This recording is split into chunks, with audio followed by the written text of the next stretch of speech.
week. She's been very stressed and worried about it. So I said to her, let's just do a panel, and I'll get some people from the church, and we're going to ask them some questions. So I've got Tiri, come on up. I've got Prina, and I've got Laura, and Josiah's coming up as well. So come and take a seat. Yeah.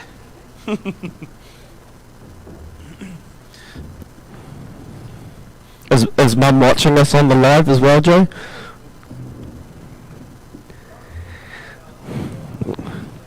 Oh, okay. Well, so we're just going to start off then. You're going to have to share the mics around, obviously, because there's two, and you're not taking my one. So if you could introduce yourselves and let us know how you became a Christian.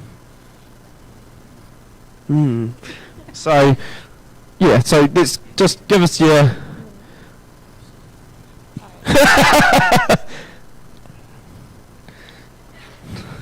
Okay, so if you give us your name and your age. Ooh, I just want to know how old Tilly is. So name, age, and how you became a Christian, and how long maybe you've been a Christian for. Your name, I've said it lots, but...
So with Paul, big fella. So that ended, and we became friends. And he invited me to go to youth group for 2 years.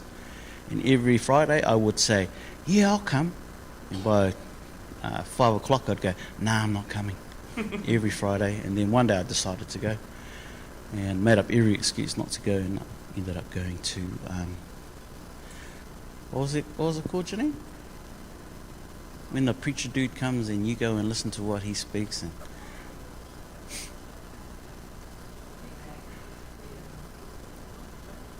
yeah, that's the only reason why I turned up. and there was food. Classic. Yeah, and my journey started then till now. Anything like that. I'm still trying to figure out what that relationship looks like. But all I know that's just that God loves me, and that's, the most precious thing that I've got, and all the blessings from having that relationship come from there. Is that enough, bro? Yeah, that's good for now. Hi, my name's Prina. You probably remember me from when I got baptized here the other month ago. Yeah. How I became a Christian. So I live in a really toxic family, and I had to move out, and I moved in with Ethan and Debbie. And I was going through a really rough time in my life, and Ethan and Debbie introduced me to God's love. And that's when I decided, this is what I want to do, and this is who I want to be with. Yeah, that's me. And I'm 19, yeah. All right. Teddy didn't tell us how old he is. Don't lie to me. Oh, my wife's sitting right there. I can't lie. No, yeah, good. Oh, 52. Am I 52? Yeah. You're a good-looking man for 52. Thank you. Hey, I'm Laura. I'm 32, and I was brought up in a Christian family, so it's often hard to say when you actually became a Christian, apart from when my nana told me that I officially gave my heart and said a prayer when I was 4. I don't remember that, so I know that I made a purposeful decision for myself when I was 15. It all started from there onwards is when I started my own proper personal faith with God. So I'm the younger, better-looking version of this guy. I believe that. Yeah. So my name's Josiah. I'm 33, and I gave my life to the Lord. I think I was 3 at the time. I don't really recall it. Kind of similar sort of. We all did it at the same time. Do you remember? Because you asked Jesus to be in your heart. I asked God to be in my heart, and Casey asked Mary to be in her tummy. I remember that. But yeah, I same kind of thing. You grow up in a Christian family, and then it's very, you just kind of, I suppose, mimic your parents and follow on from that. But I made an intentional decision when I was 13 to get baptized at my 13th birthday. Some of you were there. Probably only Stan, actually. Yeah, I think. Yeah. Cool. Yeah, it is. It's amazing. When I was doing youth group, it was I spoke to them a lot about coming out from your parents, their relationship, and you've got to find your own relationship. And it's amazing. The 3 of us, and maybe Titty a little bit, we're in, a family that went to church, and it is about making your own decision at some point. So it's cool that Prina's here, and she's got a bit of a different story. What's all of your guys' favourite colours? Yellow.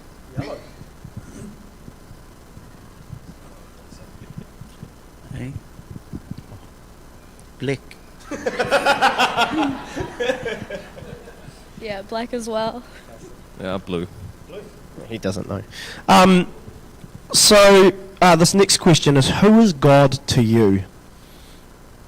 You can take a little wee while to have a think, unless someone's already got something. I think that song actually sums it up quite well. Maybe not so much a summary because it's a long and wordy song, but Creator, Comforter, Jesus, the suffering Saviour, and also someone who I can have a personal relationship with. Someone who's all and everything, but also so super close. I would say my best friend, someone I can just go to whenever, for whatever. Yeah. What's a Christian? Who is God to you? Oh, the foundation. He's sovereign. He's first, before my wife and my children. And I'm down probably about, always put myself down further. People come before, God comes first in everything. I try and live by that. It doesn't always work out that way. But yeah, in the good and the bad, trying to always remember my place, where God is in that decision. Always having Him part of the conversation and the decision. Wasn't an easy thing at the start, but as you get older, it becomes easier. Does it make, I think I'm going to leave it there. For me, God has always been a kind of a father figure right the way through growing up. And especially with Dad passing, he was such a good role model that now in Dad's absence, even more so, it's kind of become that almost like a catch-up at the end of the day kind of relationship, and how's your day been sort of thing. And that kind of a discussion almost. Yeah. So the next question is, how do you connect with God? On the motorbike, usually. Yeah. praying. Yeah. It's actually so true. I remember, so when Dad passed, I said to Mouse, I was like, I'm buying a motorbike, and it's such a good way to just, you got nothing else but you and the motorbike and the road, and you can do things like that, eh? You can yell and you can scream and no one can hear you. In nature, I guess by myself as well, because you've got that ability to say what you want, sing what you want, and be as frustrated as you want. Through conversation with others and through personal Bible study by myself. Mine would be at 3 a.m. in the morning when I'm pulling an all-nighter for uni, and I just need, like, it's just all quiet, and it's just, yeah, it's the perfect time to talk to God. Yeah. Yeah, same with everybody else. When things get messy, and you just need that space to breathe, and like being in nature, being on a bike, this all sounds awesome. And when you're studying, yeah, the quiet, you got to find that quiet place where you can just breathe and have a good kōrero.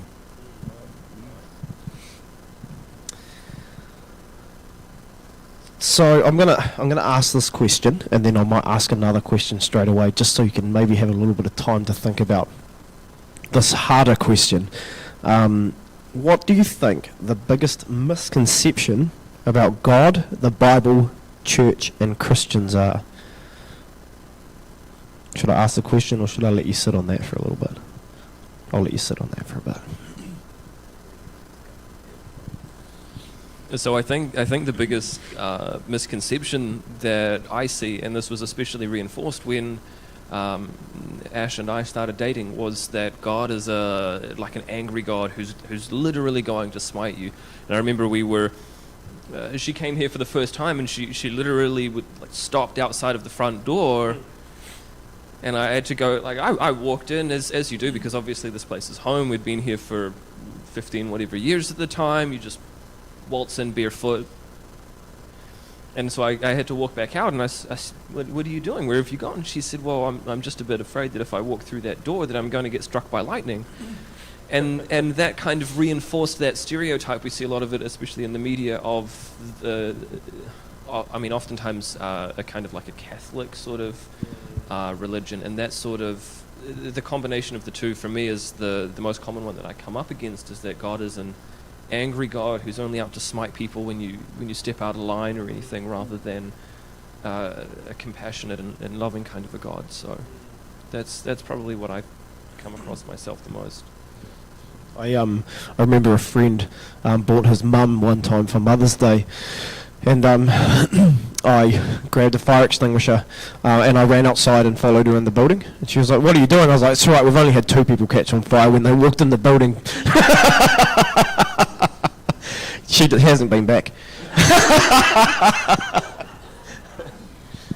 Mine's probably a bit similar to Josiah's, which is that people think God is just about the rules, and whereas actually God is about the relationship and restoring us. The biggest misconception, I would say, is the same as Joe, God being angry at us all the time. And the misconception about Christians would be that they're racist, mean, they're unwelcoming.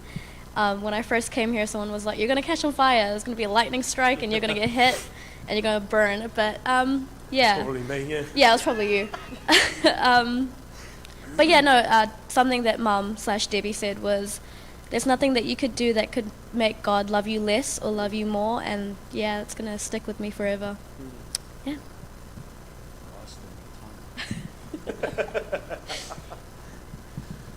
I'm pretty similar. Was that you didn't feel worthy. You don't fit. Who are you to go inside there? You know, it's, I can't go in there. There's holy people in there. It's like, man, I'm trash. Who am I to go in there? And that was real. But I went to church when I was a kid, so just like this, you just wander around. But as you get older, things weigh on you a bit more about life, and I think that's where God appears. And if you start talking about that stuff, and then people come along your path, and then they kind of change your views on that stuff. But it is like that, you know. You go, oh, only good people go there. I'm not good. And like the rules, he goes, man, I can't keep to those rules. Man, how am I going to live by that? But it's not you do that, you know, God helps you with that relationship and your journey, so you can overcome those type of stuff. Before I met Janine, that man, I don't like to say it, I had a foul mouth, you know, really foul, where my thoughts are and stuff like that. And that took time, you know. But that was the big, I was scared of that. And then my friend made it easier for me to gain a better understanding of what that is, and kind of walked me through that.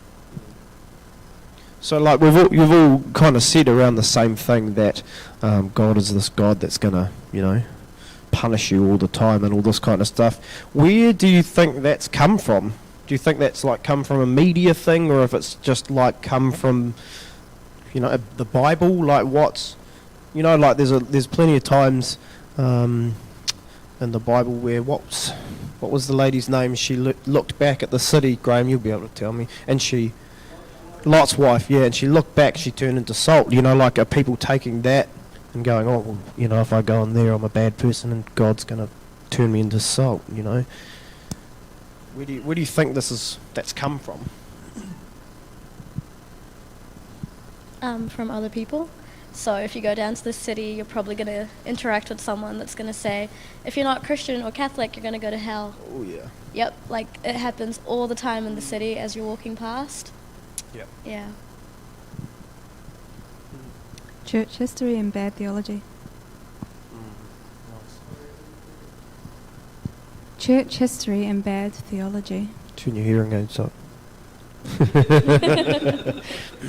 I actually I agree with what Prina said too. Like, I mean, I've been coming here for however many years, and you know, church my whole life. And I remember being in town once, and a guy that was preaching, he pointed right at me, looked right in my eyes, and I just went, yo. And he was like, you're going to hell. And I was like, cool, man, I'll see you there. You know, like, how are you saying that to me and you don't know who I am? I appreciate you standing on the corner preaching, but you can't just point at someone and tell them they're going to hell. That's not how this kind of works, you know. I go to church every Sunday, you know, blah, blah, blah. It's like, at what point? Yeah, I agree with Prina. The funny thing is, as well, is both Mum and Dad used to tell us, and they would say how they would, especially when they were dating early on, they'd go down to Queen Street, I think it was, and stand on a soapbox, I don't know, or a beer crate or something. And Dad would never have stood on a beer crate. Soapbox. and they would do the same, and they would street preach and shout at people and point the finger as they walked past and things. And then they would come home and they would have cheese toasted sandwiches. And that was their thing that they would do together. And so I kind of, it's funny, obviously, now, because I can imagine if we were to ask him, or even if Mum was not at home sick with the flu. Probably who that just messaged me. Yeah, she would probably be, I know that she would sing a very different tune, but the fact of the matter is that at the time that was something that they felt very convicted about doing, and going out and doing, and telling people of their sins and saying you need to repent, sort of thing. And to have grown in their own walk and seen a complete shift and a change, perhaps not just in themselves, but in their understanding of God, not as somebody who wants to condemn people, but as somebody who wants to have a relationship and whose gospel is love. The night and day contrast, I think, it's not just the media's fault, but specifically it's Christians' fault for giving him a bad rap. Yeah, real similar. Going to a Cook Island church that's all in Cook Island. I didn't understand. And it was, for me, when you're a kid, it's boring because I didn't understand the story. Sunday school was the same when I was there. I knew all the Bible stories, but I didn't actually know the Bible stories. Being a kid, and you look at people and you say, oh, it's more to do about your works than it is about, because only the minister can have a relationship with God. He's the one who's going to say whether you're good enough or you're not good enough, kind of thing. It was actually when I was like about 18, I used to go in the street and waiting to go to the pub or the movies, and evangelists would be on the road, and I would go sit there and kind of get challenged about what they were saying. But that's because I was comparing myself. Well, I'm not as bad as that guy. I'm not beating up people. I'm not robbing people, so I can't be as bad as that. And then someone said to me, he goes, well, if you compare Jesus to a sheep, he's pure, the sheep looks white, but if you get closer, they're a little bit dirty. And I was like, oh, and that kind of messed with my head for ages. So I was comparing myself. And then had the dude talking to me about Jesus' love and all that kind of stuff. I pretended that I wasn't listening, but I was listening. So any question I had, he had an answer for. But it changed my whole idea about, oh man, my views of the church was, as a kid, it was boring. I didn't understand. Those people live from Monday to Saturday, and then they go to church to get their sins. Goes, churches, I'll just go there. Sorry, God, for my sins. Thank you, bye. But there was more to it. So when I gave my heart, it was a little bit different, because then the words kind of come alive. And goes, so that's what that means. Well, how it happens if, what does that mean? Yes. What I got to do that for? I'm not going to do that. The funny thing was, Janine was part of that group that was on Queen Street, and so it's your fault. and then the church I went to was where the evangelist was. They were part of Open Air Campaigners, and this guy, Dr. Robert Siakimotu, was the evangelist and a preacher, and he was there. I was like, hey man, I seen that dude. That dude was down on Queen Street, and that's when I first saw Janine. Different story. We'll come back to that one. I wonder how much of that is not just the fact that we have street preachers, but more specifically because as a broader kind of Christian fellowship overall, we all effectively get tarred with the same brush. It doesn't matter if you are, be it Baptist, Presbyterian, you can be Catholic, you could be New Evangelical, something, whatever. But we're all effectively, so when you see that one person who is standing on the corner, it doesn't matter specifically what they would categorize themselves as far as you're concerned, God, being the Christian God, is basically trying to damn you to hell effectively. And so it's difficult, because if they're standing there, they're not quantifying and categorizing and saying, right, well, I'm specifically this particular line of religion, and even within that you have such a broad scope regardless. It's difficult. So what could we do here as Te Aratu Baptist Church to deepen your relationship with God?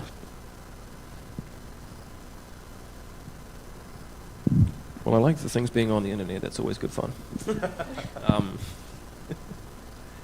I think for me it is about fellowship. I'm a very I relax and I get revitalized by hanging out with people, by being with people through conversations and through a deep and meaningful conversation. And so, especially even just now, having things like the coffee tables here in our auditorium, where you can sit around it with somebody, you're more likely to be kind of, even if you're not quite like directly side on, you're more likely to be having a conversation with somebody both before or after the service over a tea or a coffee. That kind of thing for me is massive. Yeah.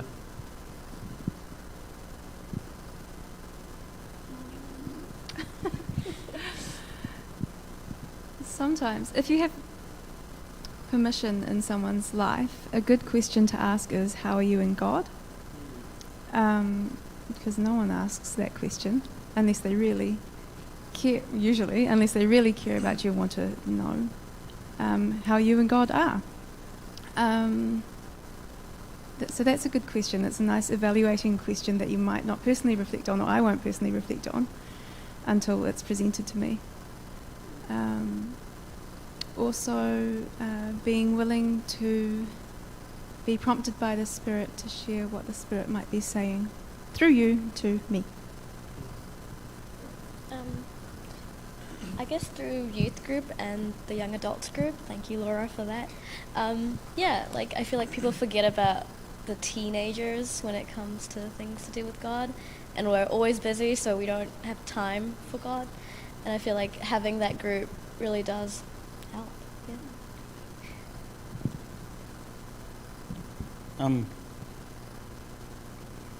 When did me and Janine, we moved up from Manawa 2 about 10 years ago, almost 10, and we made a decision to come to this church, because I don't even know why we came to this church. Because we were awesome. Yeah, because this church is awesome. But with the job that I had, I worked on Sunday, so I missed out, and I'd come when I'd have a weekend off because we had a family event. And there was enough here for me to want to come here. I changed jobs last year, and I've been coming to church, and it's kind of refueled me and helped me. What do you call it? Not restart. Kind of reinvigorated me. How's that for reinvigorated? And then I actually forgot what it was like to be around good people, not church people, good people. How do, some of the things that the church does in the community, little things, I can't remember them all. The different things that the church is involved with, those things are cool. But the question that the sister asked, that's a really pertinent question. How is your relationship with God? What a really good way to have a conversation. Because someone might not be feeling good, but we can, hey, oh, I'm good. But really, oh, I'm not good. Yeah. Oh, I'm feeling a bit low. Thank you for that question. And no, they might be there for a reason. Yeah. God's purpose for us. You come here, you get repurposed, you get you hear a message, and you hold on to that thing during the week, and it helps stage in your thoughts, and it kind of guides you through the week, and then you come back, get refilled again. What can we do that's any different? Those kind of suggestions will come from the church, and if people have a suggestion, there's enough people as a group to say, oh, let's try doing something a little bit different. And I'm a believer in that kind of stuff, because you've got to think outside the box, because people need to hear the good news, that Jesus paid the ultimate price for us. That's a good place to start a relationship with somebody, so that I could be like you, bro. Yeah. I actually think you really hit the nail on the head with that question. How are you and God? I don't think anyone's ever asked me that question before. But I wonder if that's something that we can do as a church. I think that's great. Hey, how are you? Oh yeah, I'm alright. Well, how are you and God then? Whoa, oh my gosh, that's a really good question. I'm gonna start asking you it. I remember when we were at Easter camp one year, and Mike Pilavacci was preaching, and he was saying, look, if you stand there and you got your hands up and blah blah blah blah, and someone comes up to you and says, can I pray for you? All you have to do is no, go away. And so I guess what I'm saying is, if someone asks you, how are you and God, you don't have to answer. Like what Laura said, it might actually be quite a testing time for you and God, maybe, but maybe it's what you need to hear as well. So that's awesome. Right, whenever we interview a person at work to come and work for us, we always ask them this question, and this question is, if you were an animal, what would it be, and why? This always gets people thinking, this one. I'd be a cheeky monkey. What does a cheeky monkey look like?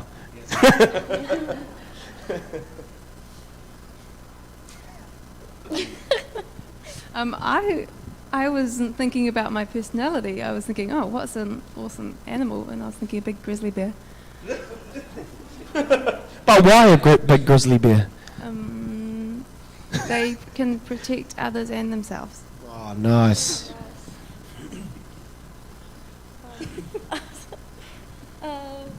I think I'd be an elephant because they're so cute and friendly. Man, I would want to be an eagle, but I'm probably going to be a sparrow.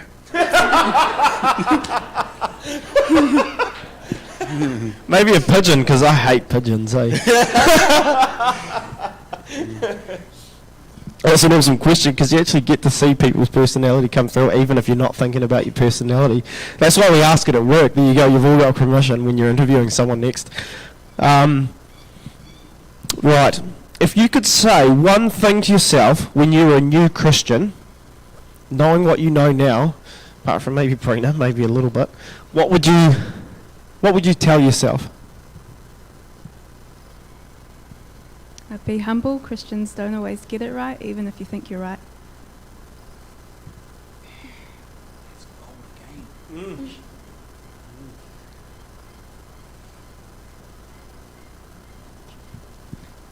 I would probably tell myself that it's okay not to know everything, which is obviously That's difficult. very hard me, for you, yeah. But it's okay to, I suppose, to grow. You won't have all of the answers from day one, and even if you do have the answers, and even if that's okay for a time in your life, it's okay to have that challenged and to grow.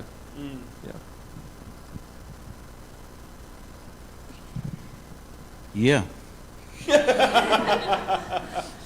Similar to pretty much. God is good.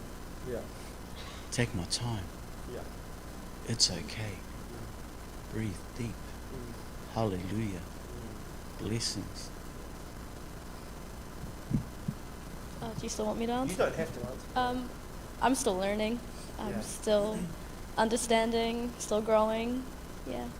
Okay, so going back to kind of the same question as before, then how do we as a church help you to keep growing and keep learning? And I mean, even you guys can answer this one, because it's still, I mean, I feel like a journey like this is you are constantly learning and growing and, you know, all that kind of stuff. I know from my boys at work, I say to them, once you think you know everything, it's time to leave, because you don't, and you're too cocky, obviously. But so, you know, like, what can we keep doing to help learning for someone new, but someone who's 150 over here?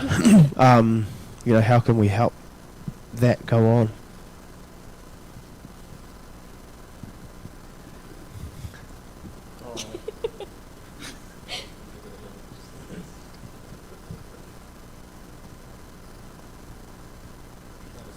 Oh, okay. Ask me the hard questions, like, how is your relationship with God going at the moment? Like, are you, like, paying attention to God? Or are you distracted? What's going on? I feel like just those, like Laura said, asking the hard questions. Is there something like, you know, at church we can have a you know, during the service we can have a space for, you know, reflection during the worship, or, you know, time for prayer and stuff like that? Would anything like that help? Like I a guess? quiz, a questionnaire, a Kahoot. You want a quiz? Yeah, a Oh, Kahoot, man. a quiz.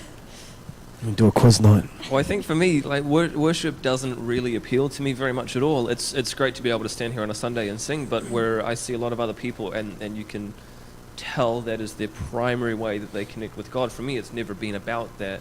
For me, it's through prayer or through fellowship and through the community and talking with others and having those kinds of conversations and things. So for me, church is less about on a Sunday morning standing, sitting, whatever, and singing praises to God, and more about everything else that happens before the service, after the service, and things like that during the week. Those kinds of, even when we met down here during, not during the lockdown, but after the lockdown. We didn't. At alert level 3 and 2, thank you. And to be able to be down here and have those kinds of conversations, to be working on the foyer and things, and talking and catching up and having a coffee, that kind of thing. Just having that time. Yeah, and yeah.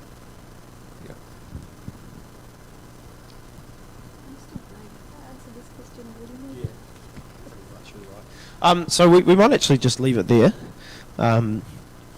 Thank you all very much for doing this.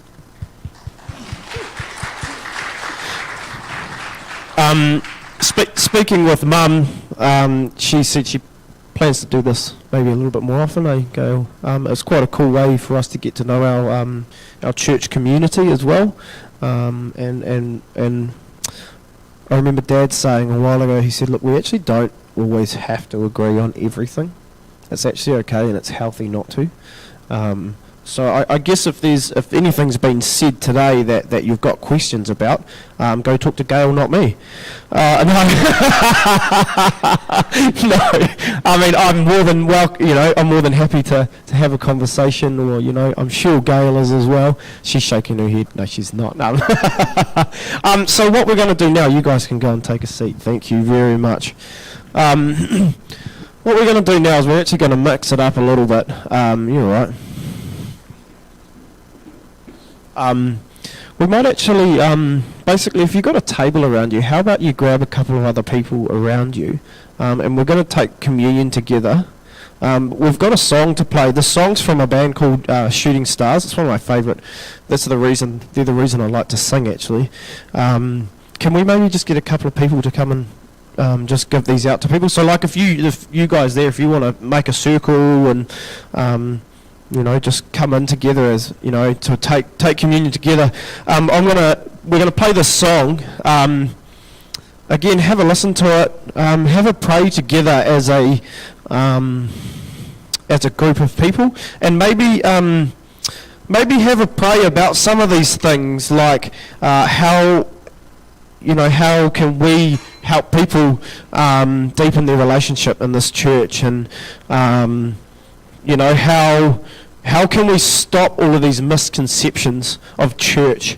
Maybe have a quick prayer about that, and then have your communion when you're ready as a wee little group. So.